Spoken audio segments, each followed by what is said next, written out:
Is how his vision of the beloved community found expression on a national level. New South is how that vision found expression on a regional level. Very good. Of course, we're going to get ready for this second commercial break, Dr. Baldwin, and then we'll come back for the final segment. And we'll be back with our audience following this very, very short commercial break.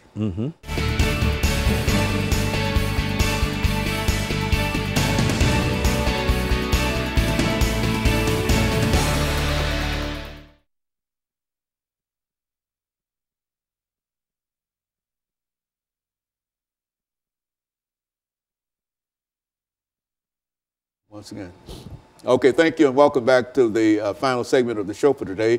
We're talking to Dr. Louis Baldwin, and he's giving us some information in reference to Dr. Martin Luther King and the beloved community. And of course, Dr. Baldwin, let's see if we can pick up during this final segment. We've got about 10 minutes to give you an opportunity to review some of the information that you gave us earlier and bring it into the final part of this show, however you wish to bring it to our audience this morning with all the knowledge that you have. Yes, I think it's important to realize that Dr. King's dream of community was a lifelong dream. When he was 6 years old, he lost a white playmate because of racism. The little white boy's father didn't want him to play with King.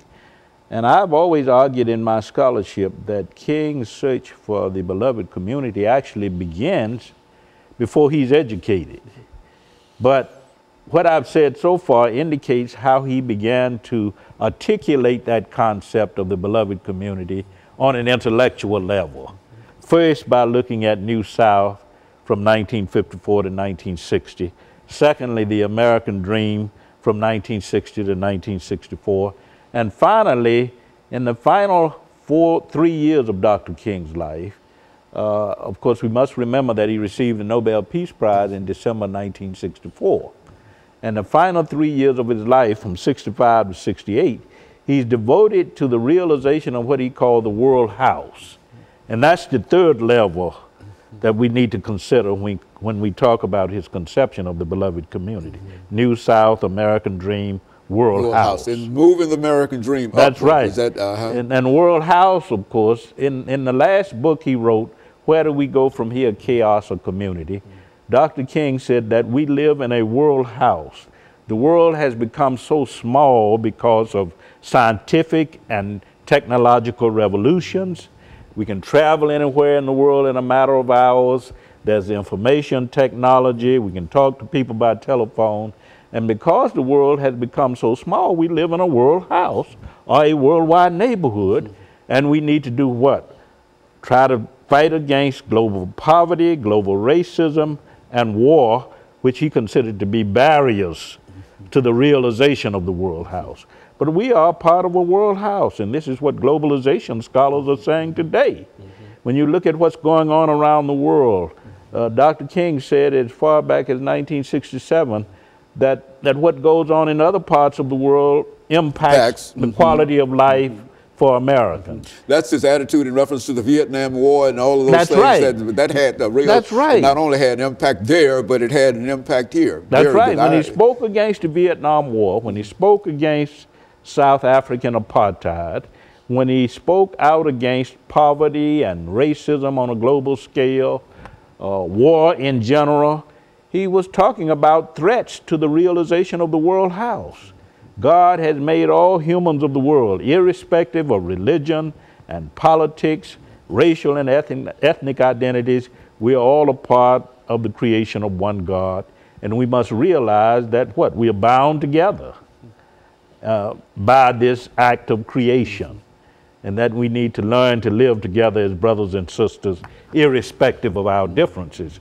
And this is where he was coming from around this conception of the world house.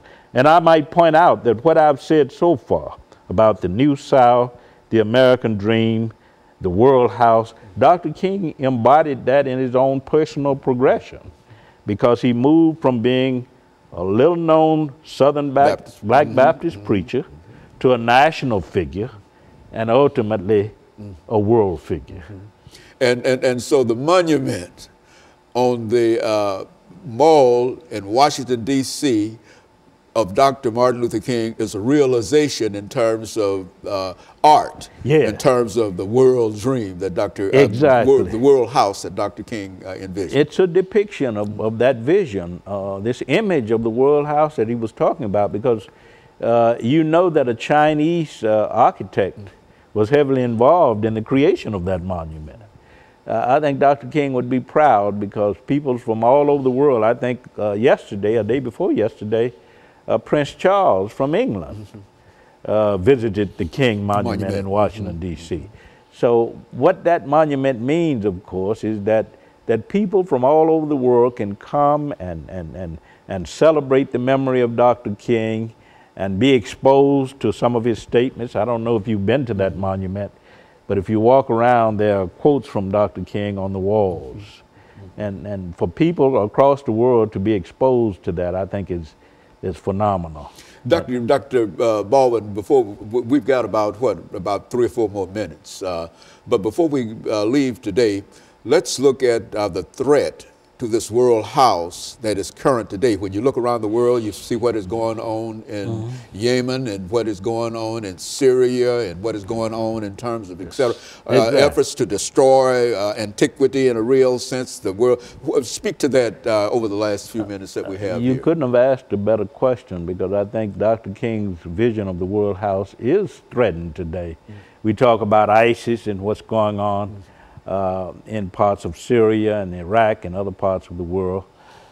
You can also talk about global poverty, which extends into this country as well. You can talk about racism. You can talk about religious bigotry and intolerance, which figures into the Middle East crisis and so many other crises, even in this country where Islamophobia is a major problem. So you're right in saying that there are still barriers to be overcome in terms of the full actualization of what Dr. King had in mind when he spoke of this world house, because the world house means that we are able to transcend these differences and to become one as brothers and sisters, irrespective of color and other artificial barriers.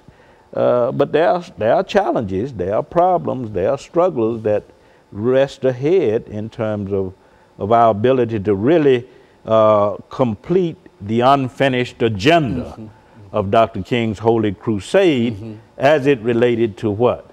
World community and world peace. And that ought to be an example as to how leaders of all over the world ought to be working toward that kind of idea. And that's, I think I was really encouraged by some of the things that President Obama said when he was able to assemble all of those folks together in terms of a realization and a real sense of what? The house, the full house. Yes, I think so much of what President Obama is involved in today is a reflection of what Dr. King had in mind. The Iran talks with Iran, peace talks, the efforts to resolve the crisis in the Middle East, the efforts to deal with the HIV crisis around the world and other diseases. President Obama is involved in that, and he's talked a lot about globalization.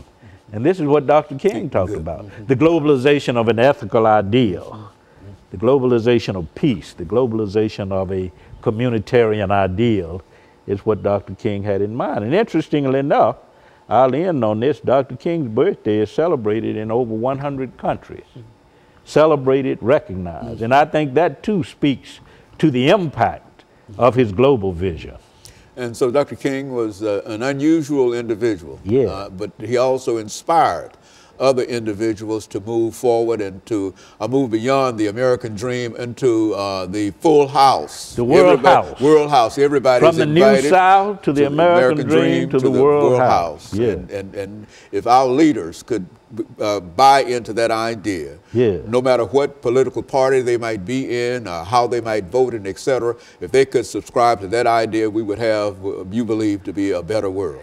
The realization of Dr. King's beloved community vision on all levels.